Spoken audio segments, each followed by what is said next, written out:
Yeah, this memory card just goes 30 minutes, and then I can tell from the viewer that the 30 minutes is run, it goes off. But I can keep doing 30 minutes on the same card. Oh, you know, I've seen it, we've gone as high as 12, 30 minutes. So it's a powerful memory card. I don't know why it stops at 30 minutes. I think it's some adjustment on the camera. But God's not showing it to me, so that's it. I don't have self-will. I can't say, God, I'm going to figure out why this is. I can't do things like that.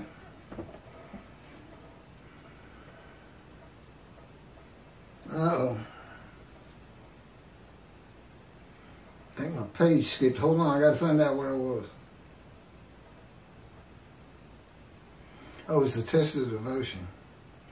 When the test of devotion, that's part of 53:10 still, will he offer himself for guilt and go through God's fire of refinement or not? Is set before the righteous servant. The new covenant has already arrived. And there's a lot more detail on this in other tapes that concern 53. That is why the angel of the covenant, Malachi 3, that you desire arrives before Elijah, the messenger of Malachi 3, and God. The new covenant, Jeremiah 31, where the iniquities and sins of the Jewish people are forgiven, and God remembers them no more. Okay, that's the people, the first 6 verses. They need to know you have no sin. Start over. Stop feeling like this. Stop leading your lives like this. Get your lives back together. Get your job back. Get your marriage back. Go to synagogue. Follow God's rules. God doesn't really care if you follow them or not. He even told Israel in the Psalms, said, look, every one of you can turn your backs to me and my laws. And I'm still not going to leave. He says the commandments, the rules, the laws, they're all for the people. Primarily, and first, the Jewish people. But, nothing really bothers God. I mean, he told me the first week, Keith, your pain means absolutely nothing to me. And as the Jewish people, you can probably feel the same way. But you don't say he let the Holocaust continue, or this and that, or why didn't he stop it? He says, that's on the Jewish people. That's on my chosen. They got driven out, but they could have come back hundreds of years before the Holocaust occurred. He said, I gave you the piece of land. I'm out here sitting here waiting for you to come back and make it pretty again, bloom again. And secret up my sleeve, I already know the Holocaust is going to happen, and that you're going to be coming back. I don't have to do anything. That's on a video, his power in creation. Why he's like that. He likes to believe that he thought everything through. All the way through the Holocaust, all the way through today, and all the way to the end. And that he doesn't have to exercise power. That's why, especially a Messianic era, infuriates him. Because these two groups can't possibly think 2 billion Christians are going to disavow Jesus and 2 billion Muslims. Are you kidding me? Disavowing Allah? May the peace be on him, as they say all the time. You can't be serious. And they teach this stuff. Now, again, I was an atheist for 50 years, and I'm learning that religious people are a little different than other people. But I didn't think stupidity was part of it. But, that's just ridiculous to teach such a thing. World exaltation. That's such a joke. And he can't point to God saying it anywhere, that's for sure. It's not in the Hebrew Bible. Jesus was a liar? God lies to me. God of Israel, I know.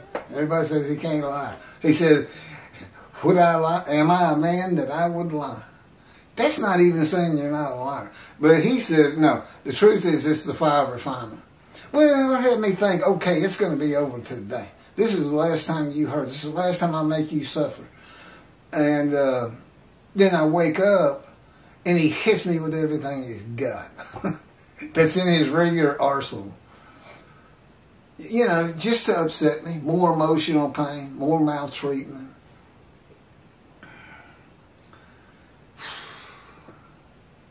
Test of devotion. The guilt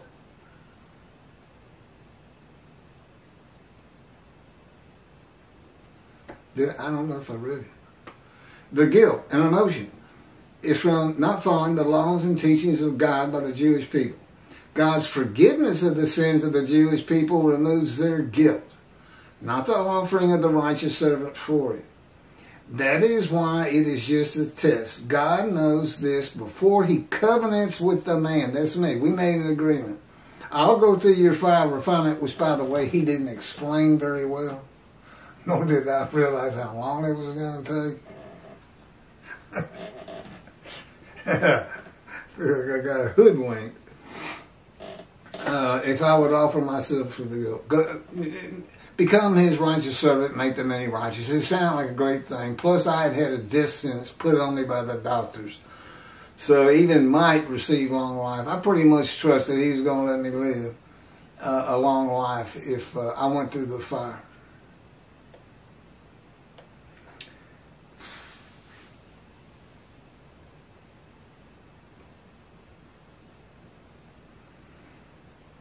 A covenant that I made, that he makes himself an offering for guilt, God might not let him die of the disease.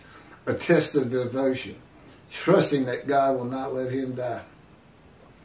It says out of his anguish. That's what that, in 53, I don't think we've gotten to it. Maybe we will. It says out of his anguish. That's the final refinement. That's the anguish. Jesus didn't feel anguish with crucifixion. He just died. He wasn't exposed to death. He died. He can't be the man in 53. I told y'all this story. I heard this man of the cloth, Catholic, say, well, we know Jesus doesn't fit every verse, but who else could it be? How about? I didn't know it at the time, but I should have said, hey, I know who it could be. Me. And he'd have just gone, funny. We know he doesn't hit. If you don't hit all the verses, you're not the righteous servant. And that goes for these folks that say it's Israel. They don't fit all those verses.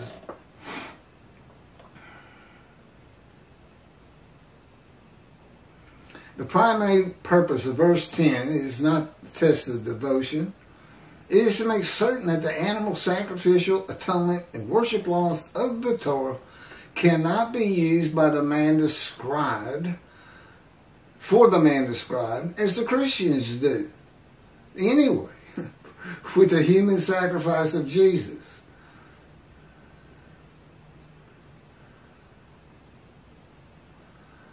You can't use them for blemished human beings in the Holocaust either, Tovia Singer. It was written for Gentiles and Christians, but he snagged you too. A snare. It is the only reason God would crush a man with disease to make him a servant. Apparently, the Christians do not know how to read and comprehend the Jewish Bible at the same time. That they took as their own and called it the Old Testament, which, by the way, means New Covenant. I don't know why that is. I don't know why Old Testament means New Covenant. Anything? Like I said, they rarely explain anything to me. I got to figure everything out on my own. He would never tell me what a person is thinking or doing. Like, for instance, I have no idea that, for a fact, Toby Singer knows I'm out here screaming to the high heavens that I am Moshiach. And more importantly, Elijah.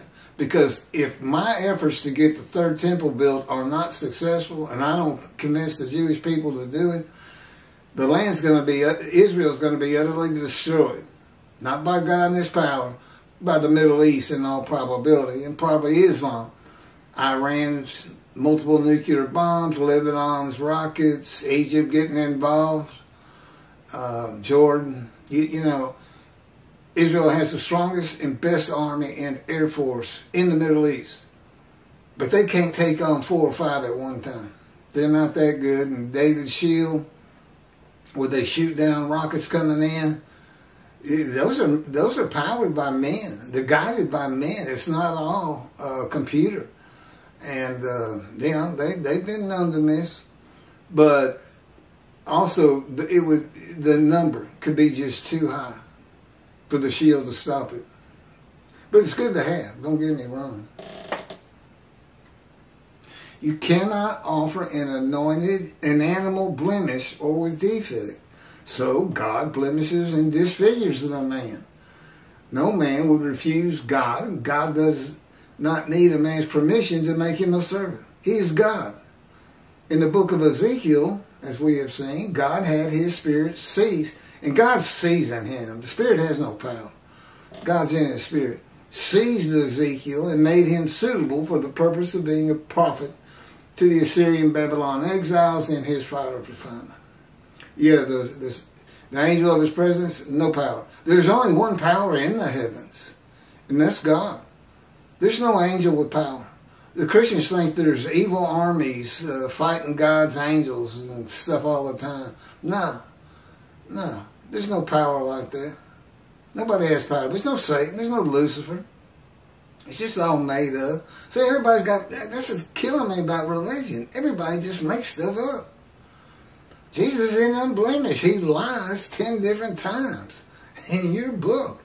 That's blemish if you're talking about a human being. He's not perfect.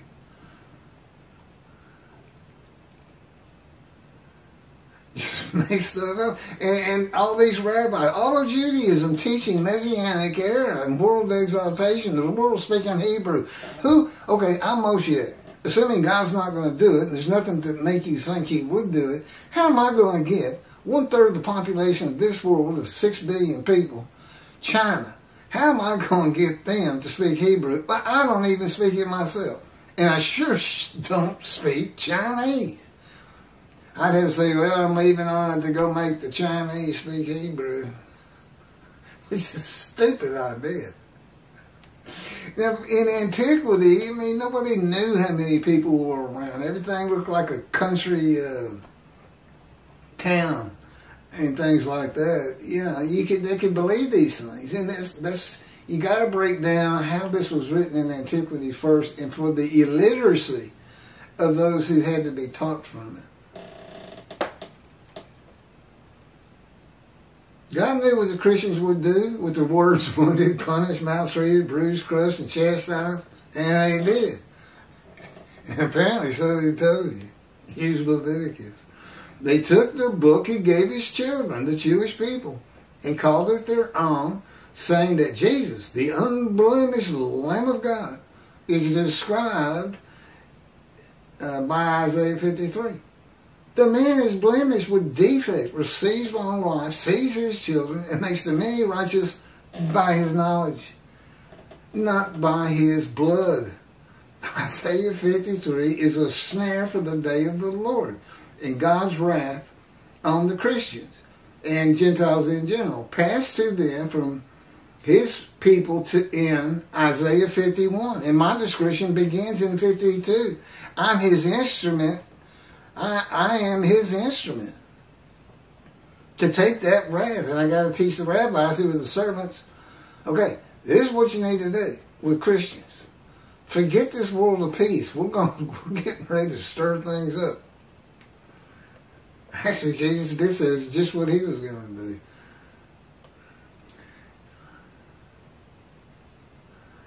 In the day of the Lord, in the appearance of the true righteous servant of God, the blemished and disfigured prophet of God, the cornerstones of the churches in the Vatican will be removed, and the end of Christianity will begin. So, before you get too mad at God for creating America as a Christian country, using words that from 53, and having Leviticus in his back pocket, to to save the Jewish people from extermination. Okay, but he also had a plan to get rid of them once he's done with them. Now it sounds just like him. I got to us, I said, you are a piece of work. He laughs. Here it is, 53:11, verse 11. Out of his anguish he shall see it. He shall enjoy it to the full through his devotion. By his knowledge. My righteous servant makes the many righteous. It is their punishment that he bears. Out of his anguish he shall see it. He shall enjoy it to the full through his devotion. Midrash, commentary. The anguish is from the fire refinement. That ends when the man is suitable for God's purpose that might prosper. I tell him all the time, there is no way I can't teach this book. I wrote it. I put it on video. I said, why am I still in the fire? And it's gotten worse every year. Last 2 years have been the most painful years in the fire. And most maltreatment, just mean. Come on you like he's going to kill you, scare you to death sometimes.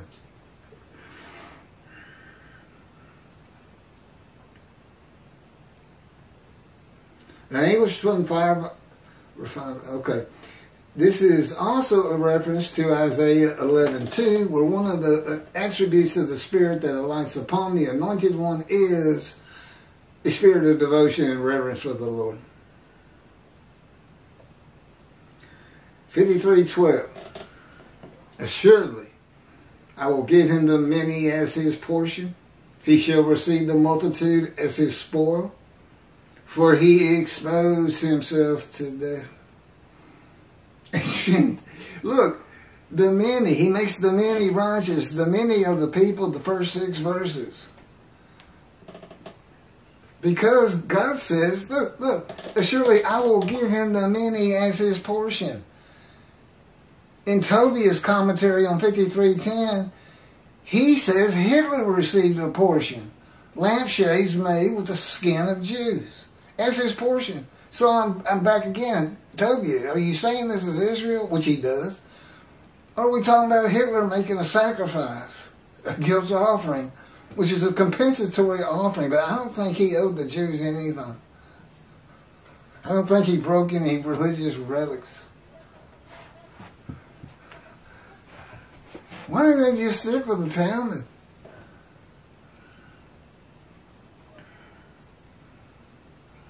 For he exposed himself to death and was numbered among the sinners, whereas he bore the guilt of the many and made intercession for sinners. I will give him the many as his portion. He shall receive the multitude as his spoil. Midrash. Commentary. Those who believe in him and are made righteous are the many who become a multitude. For he exposed himself to death. God's righteous servant is crushed with a disease that exposes him to death, but gives him long life. He took the lung cancer from me. That's why I never experienced it. And was numbered among the sinners. God's righteous servant will have been a sinner, not a religious man, which I have admitted many times. There's no question about it. There's no denying it. You could find people in my history who would say, oh, no, I remember the time we went out and did this, which I won't repeat. Jesus is said to have been without sin, and like a rabbi was teaching at synagogue when he was 12. Jesus was said to have been like a rabbi teaching synagogue when he was 12. Well, I guess what? The false teachings? Made him a sinner? Are all your rabbis sinners? Well, what is a false teaching? Isn't that a lie? Or is that just I didn't understand? You don't understand the difference in God's word and man's word? Or if you don't have that understanding, you shouldn't be a rabbi, should you? All I can tell you is God doesn't like it, and he doesn't care if you consider it a lie or not. You're not going into the scroll of remembrance, rabbis. How are you going to have a Messianic era with no rabbis as it stands today? What's that going to be like? They got this show, you know, the Christians have the rapture. There's this show that says Left Behind. A Christian who realizes everybody's been raptured. He got left behind, he doesn't know why. I can't stand that guy. God makes me watch these shows. It's like a punishment. Okay, next up. Chapter 1. We're doing the whole book again. We're going to put a different picture on it. I'm currently using a very yellowish temple picture for all. It's 60, I think it'll be when it's said and done. The ones I just did, they're already starting to fade a little bit. This one I'm going to put a different picture on it, knowing I can repost them 6 or 7 times. That's about all they handle. And I've already done it with the ones that came before the yellow temple. Everything's grouped by a different picture. But you can find it Israel temple images or Jewish temple images or Jerusalem temple images. And what's too funny is that they always have the Dome of the Rock in there, that big gold dome on top of the temple now, which is Islam. But the title is Israel Temple, Jerusalem's temple. That ain't, get that out of the pictures. I have to... Anyway, it'll be the leper scholar. I'm going to take a break for a little bit. That took about an hour and 24 minutes. There's a video out there that is just shot. And yet, even today, it's number 2 on my analytic data sheet as far as most views of all 50 videos. They keep, it's under the heading, false... it's basically false teachings of Tobiah Singer and Jews for Judaism. We use that as kind of like bait to get them in, but it's really all about me. It's me in 53. And I just did it pretty much again. So use this instead of that video. We're leaving it behind, by the way. All the bad ones are being culled out right now. I said, better late than never, I guess.